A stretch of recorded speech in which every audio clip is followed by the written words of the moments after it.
Hello friends, चंचल study zone में आप सभी का स्वागत है। आज के इस वीडियो में हम क्लास 6th साइंस के chapter 10 motion and measurement of distances इसके बारे में डिस्कस करेंगे। There was a general discussion among the children in Paheli and Boojho's class about the places they had visited during the summer vacations. एक general discussion हो रहा था पहेली और भूजो इनकी क्लास में। जितने भी चिल्ड्रन थे वहां पर वे सब लोग आपस में डिस्कस कर रहे थे कि समर वेकेशंस में वो कौन कौन सी जगह घूमने गए थे। Someone had gone to their native village by a train, then a bus and a finally bullock cart. उनमें से कुछ लोग अपने नेटिव विलेज गए थे, ट्रेन से गए, कुछ बस से गए, कुछ बुल्लक कार्ट से गए। One student had travelled by an aeroplane, और एक स्टूडेंट एरोप्लेन से गया। Another spend many days of his holidays going on fishing trips in his uncle's boat.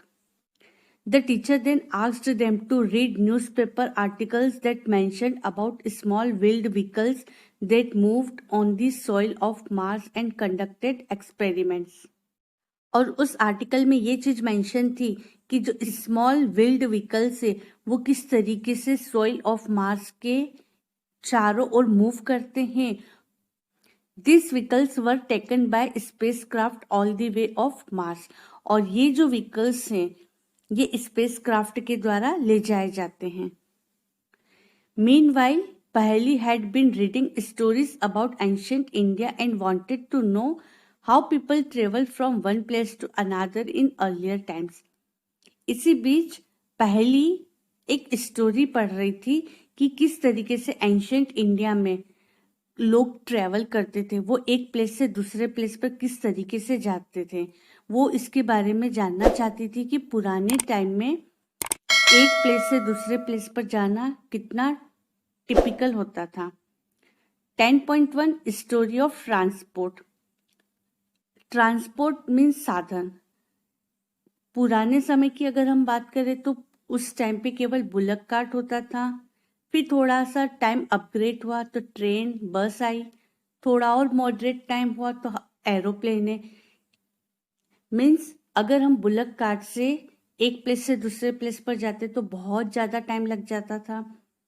Comparison अगर करें हम ट्रेन और बस की कम में तो इसमें कम टाइम लगता है, और लेस टाइम की बात करें मीन्स सबसे कम टाइम की तो हेलीकॉप्टर एरोप्लेन से जाने में लगता है। तो ये जो सारी चीजें हैं ये मोड ऑफ ट्रांसपोर्टेशन है। Long ago people did not have any means of transport. बहुत बहुत लंबे समय पहले की बात है, उस टाइम पे लोगों के पास ट्रांसपोर्टेशन की फैसिलिटी नहीं थी। They used to move only on foot and carry goods on their back.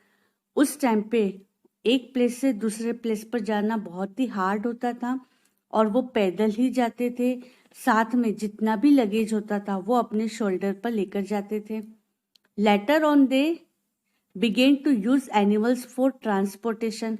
फिर उसके बाद उन्होंने ट्रांसपोर्टेशन में एनिमल्स का यूज किया, जिससे उस एनिमल के ऊपर सामान रख देते और वो पैदल चलते थे। For transport through water routes boats were used from ancient times. और उस टाइम पे ट्रांसपोर्टेशन किसके थ्रू होता था? वाटर के थ्रू, राउट्स के थ्रू, बोट के थ्रू। ये सारी चीजें एंशिएंट टाइम्स में होती थी। To begin with boats were simple logs of wood in which a hollow cavity could be made. अगर बोट से जाते थे तो बहुत ही सिंपल बोट होती थी जो लकड़ी की बनी हुई होती थी, और एक हॉलो कैविटी होती थी, और ये जो थी बोट वुड की बनी थी। Later people learn to put together different pieces of wood and give shapes to the boats. उसके बाद लोगों ने इसके बारे में और ज़्यादा इन्वेंशन किया कि किस तरीके से पीसेस ऑफ वुड को अलग अलग पार्ट में जोड़कर बोट का शेप बनाकर वो आसानी से ट्रांसपोर्टेशन में यूज कर सकते थे। These shapes imitated the shape of the animal living in water, और उस टाइम पे इतना ज़्यादा इन्वेंशन के बारे में लोगों को पता नहीं होता था, तो उन्होंने जो वाटर एनिमल्स होते थे उसी के शेप के अकॉर्डिंग उसकी नकल करके वो बोट का शेप बनाते थे। Recall our discussions of this streamlined shape of fish in chapter 8 and 9। Chapter 8 और 9 में हमने स्ट्रीमलाइन शेप के बारे में डिस्कस किया था कि किस तरीके से फिश में स्ट्रीमलाइट शेप होता है। Invention of the wheel made a great change in modes of transportation. Transportation में एक नया इन्वेंशन हुआ, व्हील का, पहिए का। The design of the wheel was improved over thousands of years. और व्हील की जो डिजाइन थी वो 1000 ऑफ ईयर्स से और ज्यादा करते हुए इम्प्रूव हुई। Animals were used to pull carts that moved on wheels. उसके बाद एनिमल्स का यूज किया जाने लगा और एनिमल्स के में व्हील्स का यूज करके जितना भी लगेज होता था वो उसके ऊपर ढोया जाता था। Until the beginning of the 19th century, people still depended on animals, boats and ships to transport them from place to place. 19th century की बिगिनिंग तक लोग अभी भी एनिमल, बोट और शिप इन्हीं चीज़ों पर डिपेंड होते थे अपने ट्रांसपोर्ट के लिए, एक प्लेस से दूसरे प्लेस पर जाने के लिए। The invention of steam engine led to the development of new means of transport. फिर एक और नया ट्रांसपोर्ट का डेवलपमेंट हुआ, स्टीम इंजन, भाप से चलने वाला इंजन। इस इंजन का जब इन्वेंशन हुआ तो उसके बाद ट्रांसपोर्टेशन में फिर नया चेंजेस आ गया। Railroads were made for steam engine driven carriages and wagons. Railroad बनाए गए स्टीम इंजन को चलाने के लिए। यहाँ आपको नीचे पिक्चर दिख रही है, bicycle, plane, ship, bullock cart, bus, train, ये सारे ट्रांसपोर्टेशन के साधन हैं। Later came automobile such as motor cars, trucks and buses. उसके बाद ऑटोमोबाइल सेक्टर में भी इन्वेंशन हुआ, इसमें मोटर कार आई, ट्रक, बसेस, इन सब का भी इन्वेंशन हुआ। Motorised boats and ships were used as means of transport on water. जो मोटराइज्ड बोट होती थी और शिप होती थी उनका यूज ट्रांसपोर्ट के लिए ही किया जाने लगा। पानी के अंदर इस मोटराइज्ड बोट और शिप का ज्यादा यूज होता था। The early years of 1900 saw the development of aeroplanes. Early years of 1900 में एरोप्लेन्स का डेवलपमेंट को देखा गया। These were later improved to carry passengers and goods. फिर उसके बाद इसमें और ज़्यादा इम्प्रूवमेंट होने लगे, पैसेंजर्स और गुड्स मीन सामान, इसको ले जाने के लिए। Electric trains, monorail, supersonic aeroplanes and spacecraft are some of the contribution of the 20th century. 20th century में किन किन चीज़ों का इन्वेंशन हुआ? Electric trains, monorail, supersonic aeroplanes and spacecraft, इन सब चीज़ों का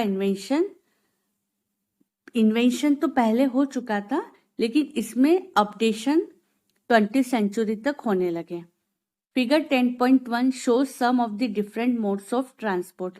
अभी हमने ऊपर पिक्चर देखी थी, उस पिक्चर में अलग अलग तरह के ट्रांसपोर्टेशन के पिक्चर्स थे। Place them in the correct order from the earliest modes of transport to the most recent.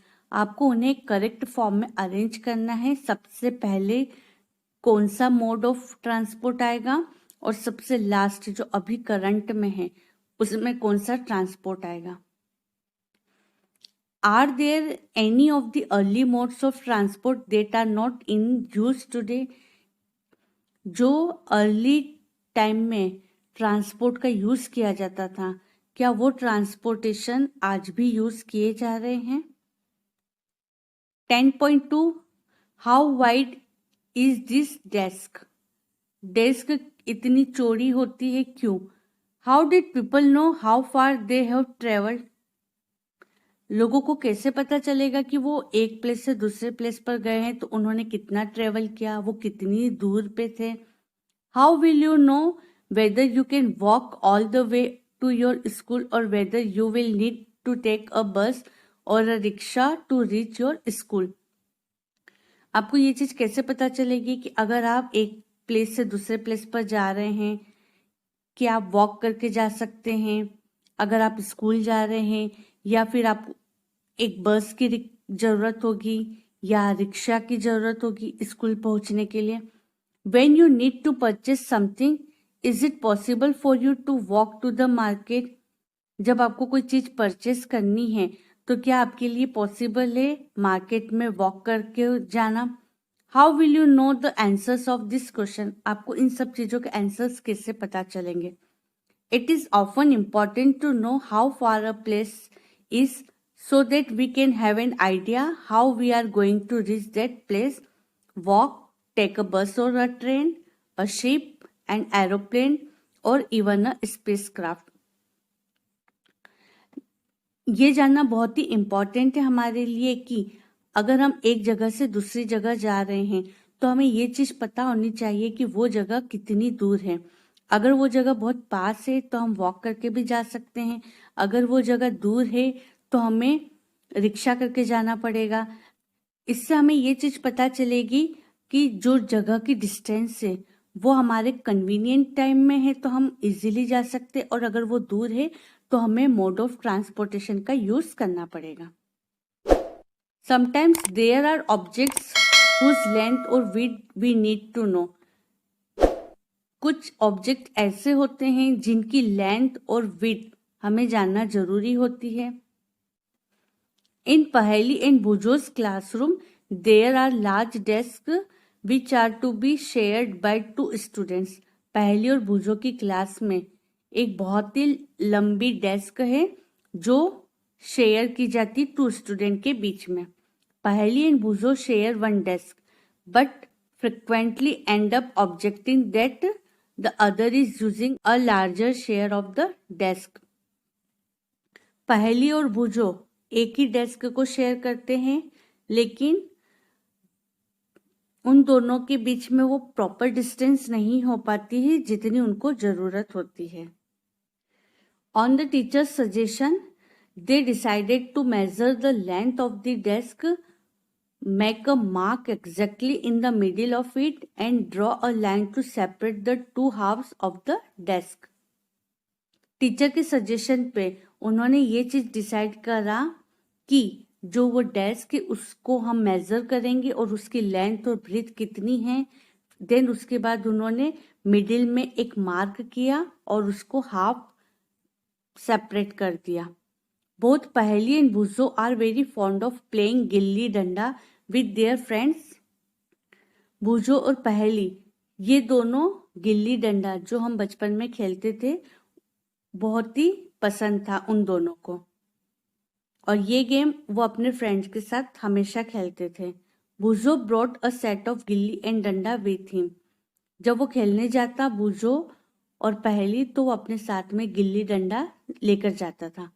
Here is how they tried to measure the length of the desk using the डंडा and the गिल्ली figure 10.2।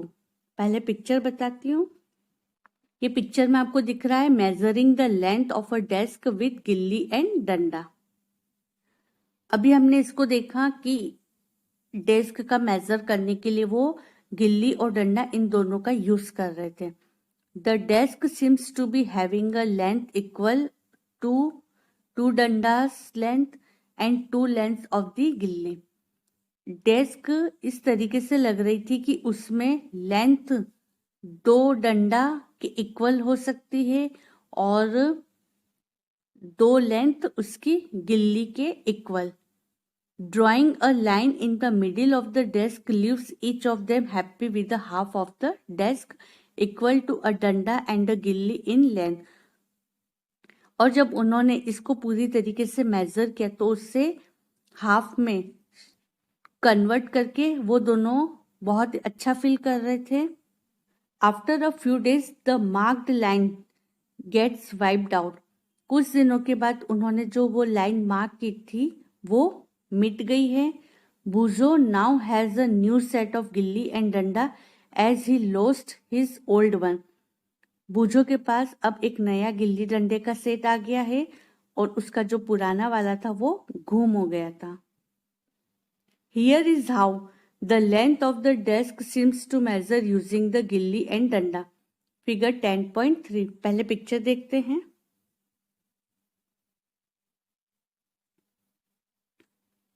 यहाँ आपको नीचे दिख रहा है measuring the length of the desk with the different set of gilli and डंडा।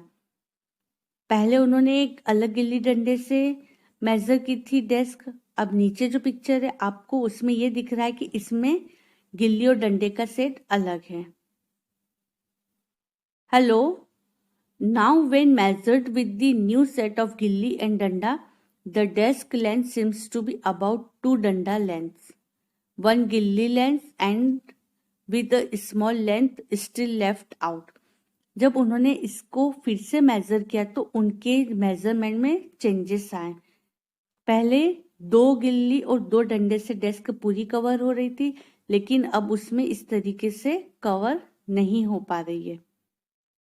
This is less than 1 gilli length, now what. जो गिल्ली और डंडे का सेट है उससे वो पूरी तरीके से लेंथ नहीं नाप पा रहे थे। What would you suggest Paheli and Boojho do to measure the length of the whole desk? आप क्या चीज का सजेशन करेंगे पहली और बुजो को कि वो पूरी डेस्क का मेजरमेंट किस तरीके से करें? Can they use a cricket wicket and bails to measure the length, और do you think that this might create the similar problem? क्या वो क्रिकेट विकेट या बेल का यूज कर सकते थे लेंथ को मेजर करने के लिए? One thing they could do is to take a small length of string and mark 2 points on it. वो केवल एक ही चीज अच्छे से कर सकते थे, वो एक धागा ले और उसको 2 पॉइंट से टाई अप कर दे। This will be string length, और ये जो लेंथ होगी ये उसकी धागे की लेंथ होगी। They can measure the width of the desk in string length, figure 10.0। यहाँ आपको पिक्चर दिख रही है measuring the length of the desk with strings length. इसके बाद वो डेस्क की विड्थ को भी मेजर कर सकते थे। How can they use the strings to measure distances less than the length of a string? वो किस तरीके से स्ट्रिंग का मेजरमेंट में यूज कर रहे थे? They can fold the string and mark it into half, 1/4 and 1/8 strings length. वो स्ट्रिंग्स को फोल्ड कर सकते थे और उसको मार्क कर सकते थे हाफ में, 1/4 में और 1/8 पॉइंट पे। Now perhaps Paheli and Boojho can measure the exact length of the desk using the string. अब शायद पहली और बुजो एग्जैक्ट लेंथ और विड्थ इस मेजरमेंट के थ्रू कंफर्म कर सकते थे। You would say that they should use the scale in their geometry box and solve their problem. Yes, of course. यहाँ आप शायद ये भी कह सकते हैं कि उनको स्ट्रिंग की कंपैरिजन में जो उनके पास स्केल होती ज्योमेट्री बॉक्स की, उससे उन्हें मेजर करना चाहिए था, जिससे उनकी प्रॉब्लम सॉल्व हो जाती। Boojho has been reading about the way people used to measure distances before such standard scales were made, and he has been trying to follow different methods of measuring distances. बुजो ये पढ़ रहा था कि लोग measurement के लिए किस तरीके का यूज करते हैं जिससे वो अपनी डिस्टेंस को मेजर कर सके, और साथ ही वो डिफरेंट मेथड को भी फॉलो कर रहे थे मेजरिंग डिस्टेंस के लिए। There are so many occasions when we come across a need to measure lengths and distances. बहुत सारी चीज़ों में हम लेंथ और डिस्टेंस इसके मेजर को यूज करते हैं। The tailor needs to measure the length of the cloth to know if it is enough to stitch a kurta. जब हम टेलर के पास जाते हैं कुर्ता सिलवाने के लिए तो वो उस क्लॉथ की लेंथ और विड्थ को भी मेजर करता है। A carpenter needs to measure the height and width of a cupboard to know how much wood he would need to make its door. जो कारपेंटर होता है उसे भी मेजर की बहुत ज़रूरत होती है हाइट और विड्थ को मेजर करने के लिए। जब कोई कबर्ड बना रहे हैं वो तो उन्हें ये चीज़ कंफर्म करनी होती है कि उसमें कितनी वुड की ज़रूरत होगी। The farmer needs to know the length and breadth of the area of his land to know how much seed he can sow and how much water would be needed for his crops. जो farmer होते हैं उन्हें भी ये चीज़ की ज़रूरत होती है कि लेंथ और ब्रीथ जो उनका एरिया है लैंड का उसको नापने के लिए, जिससे उन्हें ये चीज़ पता चले कि वो अपनी उस ज़मीन के अंदर कितनी चीज़ों को ग्रो कर सकते हैं, उन्हें कितना स्पेस ज़रूरत होती है। Suppose you are asked how tall you are. Suppose कीजिए आपसे ये पूछा जाता है कि आप कितने टॉल हैं। You want to tell the length of a straight line from the top of your head to the heel of your feet. तो आप ये बताएंगे कि आपने अपने हेड से एक स्ट्रेट लाइन को मेज़र करते हुए आपका जो हील ऑफ योर फीट है वहाँ तक आपने उसे मेज़र किया है। यहाँ पे नीचे कुछ और क्वेश्चंस दिए गए हैं। How long is this room. आप जिस रूम में हैं वो रूम कितना लॉन्ग है। How wide is this desk. ये जो एक डेस्क है ये कितनी वाइड है। How far is it from Delhi to Lucknow. Delhi से लखनऊ कितना दूर है। हाउ फार अवे इज द मून फ्रॉम द अर्थ। मून और अर्थ दोनों कितने दूर है एक दूसरे से। All this questions have one thing in common. ये जितने भी ऊपर क्वेश्चन थे उनमें कुछ चीज़ कॉमन है। They are concern distance between two places. ये जो क्वेश्चन है ये डिस्टेंस से रिलेटेड है और डिस्टेंस वो भी एक प्लेस से दूसरे प्लेस के बीच की। The two places may be close enough like the two ends of a table और they may be far apart like Jammu and Kanyakumari. ये जो दो प्लेसेस के बारे में बात हो रही है जिनके बीच में हमको डिस्टेंस पता करनी है, ये टू प्लेसेस बहुत क्लोज भी हो सकते हैं या बहुत ज़्यादा दूर भी हो सकते हैं। जैसे जम्मू और कन्याकुमारी के बीच में बहुत ज़्यादा डिस्टेंस होते हैं। Let us do a few measurements to see what exactly we need to do when we measure distances और लेंथ्स। आपको यहाँ नीचे कुछ टिप्स मिलेंगे कि मेज़रमेंट कैसे की जाती है और एग्जैक्टली अगर हमें उसे देखना है तो किस तरीके से हम डिस्टेंस या लेंथ को मेज़र करेंगे। नीचे कुछ एक्टिविटी है। 10.3 some measurements. Activity 1, work in groups and each of you do this activity 1 by 1। आपको एक एक्टिविटी करना है, ग्रुप में करना है और ये एक्टिविटी सभी मेंबर्स को करना है 1 by 1। Using your foot as a unit of length measure the length and breadth of the classroom. आपको अपने फुट का यूज़ करना है और उसको एक यूनिट बनानी है लेंथ के लिए। आप जिस रूम में हैं इट मीन्स क्लासरूम, उसकी लेंथ और ब्रीथ को मेजर करना है। It is possible that while measuring this you may find some part remains to be measured as it is smaller than your foot। जब आप इस तरीके से करेंगे तो कुछ पॉसिबिलिटी रहेगी कि आप करेक्ट कर पाएंगे, लेकिन जो छोटा मेजर है या जो छोटा रिमेनिंग पार्ट है वो आप नहीं कर पाएंगे। Use a string to measure the length of a part of your foot as you did before। record your observation in table 10.1। फिर आपको एक स्ट्रिंग मीन्स धागा, उसका यूज़ करना है मेजरमेंट के लिए और उसको अपने ऑब्जर्वेशन टेबल में एक रिकॉर्ड के रूप में रखना है।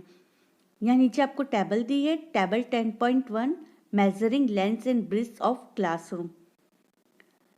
जो क्लासरूम है उसकी लेंथ और ब्रेड्थ दोनों का मेजर करना है। 3 कॉलम है, name of the student, second है लेंथ ऑफ द क्लासरूम और थर्ड है width of the classroom.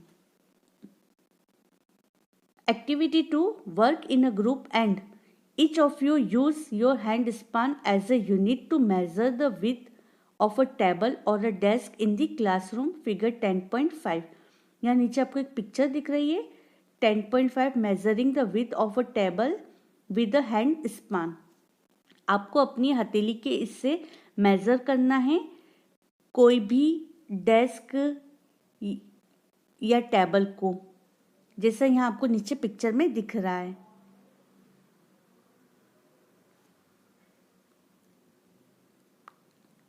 Here too you may find that you need string length equal to your hand span and then fractions of this string length to make the measurement. Record all observations in table 10.2। यहाँ पर भी आपको major करने के लिए string की ज़रूरत होगी लेंथ को इक्वल करने के लिए, जो आपका हैंड स्पान है उसके थ्रू, और जो आप मेज़र कर रहे हैं उसको आपको अपने रिकॉर्ड में लिखना है। यहाँ नीचे आपको एक और टेबल दिखेगी 10.2। We see that measurement means the comparison of an unknown quantity with some known quantity.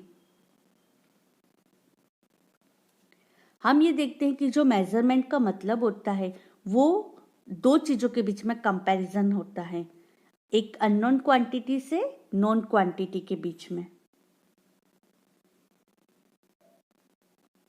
ये रही table 10.2 measuring width of a table. 2 column में who measured the width of the table और सेकंड है number of hand spans. This known fixed quantity is called a unit, और ये जो fixed quantity है इसे हम यूनिट कहते हैं। The result of a measurement is expressed in 2 parts, और ये जो रिजल्ट होता है मेजरमेंट का इसको हम 2 पार्ट में एक्सप्रेस कर सकते हैं। 1 part is the number, the other part is the unit of the measurement.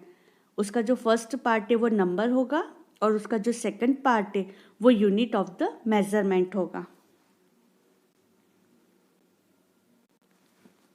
For example, if in activity 1 the length of the room is found to be 12 lengths of your foot, then 12 is the number and foot length is the unit selected for the measurement। यहाँ आपको नीचे एक example है, जो activity 1 हमने की थी, जो रूम की लेंथ हमने निकाली थी, सपोज कीजिए उस रूम की लेंथ 12 आई थी, तो जो 12 है वो नंबर होगा और फुट लेंथ होगी वो उसकी यूनिट होगी। Now study all the measurements recorded in table 10.1 and 10.2। अब जितने भी आपने मेजरमेंट रिकॉर्ड किए हैं टेबल 10.1 और टेबल 10.2 उन सबको मेजर करना है। Are all the measurements for the room using everybody's foot equal, और जो रूम का मेजरमेंट लिया गया था उसमें सभी के फुट इक्वल थे। Are everybody's measurement by hand span of the width of the table equal, और जो सेकंड एक्टिविटी करी थी हैंड स्पान के थ्रू मेजरमेंट, क्या वो भी सारे इक्वल थे? Perhaps the results could be different as the length of your hand span and that of your friends may not be the same। शायद आपका रिकॉर्ड आपके फ्रेंड की कंपैरिजन में अलग होगा क्योंकि दोनों का हैंड स्पान या फुट सेम नहीं होगा। Similarly, the length of the foot may be slightly different for all the students। इसी तरीके से सभी स्टूडेंट्स की फुट लेंथ भी सिमिलर नहीं होगी। Therefore, when you tell your measurements using your hand span or length of foot as a unit to others, they will not be able to understand how big the actual length is unless they know the length of your hand span or foot। इसीलिए जब आप किसी को ये measurement के लिए कहेंगे कि आपने अपने हैंड स्पान या लेंथ ऑफ फुट से किसी भी चीज़ को आपने मेज़र किया है, तो अदर पर्सन इस चीज़ को समझने के लिए एबल नहीं होगा जब तक उसे उसकी एक्चुअल लेंथ, जो आपका हैंड स्पैन और फुट, उसकी एक्चुअल लेंथ पता नहीं चल जाती, तब तक वो एग्जैक्टली इस चीज़ को, मेजरमेंट को समझ नहीं पाएंगे. We see therefore that some strand units of measurement are needed that do not change from person to person. हम देखते हैं कि कुछ यूनिट्स जो होती है मेजरमेंट की, वो पर्सन टू पर्सन चेंज नहीं होती है. 10.4 Standard units of measurements. In ancient times, the length of a foot, the width of a finger, and the distance of a step were commonly used as different units of measurement. Ancient time में जो length of foot होती है या width of finger होती है और distance जो हम स्टेप के थ्रू यूज़ करते थे कॉमनली, वो सारी यूनिट्स ऑफ मेजरमेंट्स होती हैं. The people of the Indus Valley civilization must have used very good measurements of length because we see evidence in excavations of perfectly geometrical constructions. जो Indus valley civilisation के time पे लोग थे, उन्होंने measurement के लिए बहुत अच्छी चीज़ का यूज़ किया था और इसके एविडेंस आज हम देख रहे हैं ज्योमेट्रिकल कंस्ट्रक्शंस में. A cubit as the length of the elbow to the fingertips was used in ancient Egypt and was also accepted as a unit of length in other parts of the world.